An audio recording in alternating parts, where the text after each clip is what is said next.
Yes, sir. This is the top 10 strokes gained ranked in order of over the last 12 months. I also have columns, as you can see, for the last 6 months, last 3 months. Generally speaking, every week you're going to see the top of the odds board on this list because they're the best players and the best in the field, and that's why they are playing the best over a long period of time. So it's no surprise as you see the names up at the top for the few top 30 players that are in the world in this event are all kind of right there at the top of this list.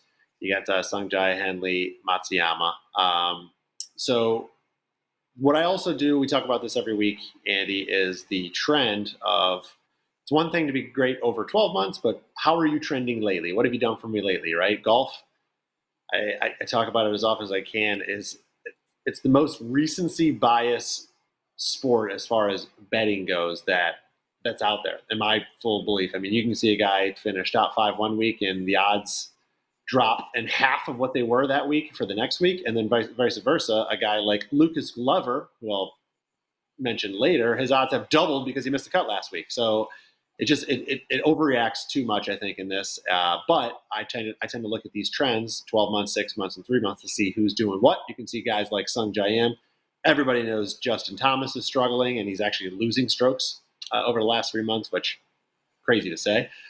Even Taylor Moore, those guys are all turning backwards. Then you get a guy like Adam Scott, who's not playing a lot, very selective. So he's a little bit, I'll say with an asterisk, because it's you could have one or two good tournaments, and that's all he's really playing. But he is trending in the right direction with those finishes. Denny McCarthy, a better one. Guy can just roll the rock.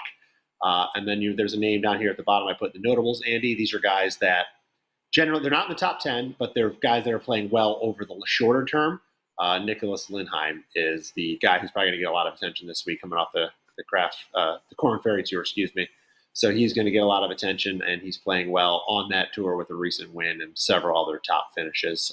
Poston coming up strong, and Lowry playing better as of late as well. So 21 of 40 winners, so just over half, 53% this year of PGA Tour events have been in the top 10 of this graphic. So it's always a place I start with the outrights, and of course you're going to expect the best players in the field to be there. So you can't put all your eggs in this basket, but it's definitely a place you want to start each week, and here's the guys that are in that graphic this week.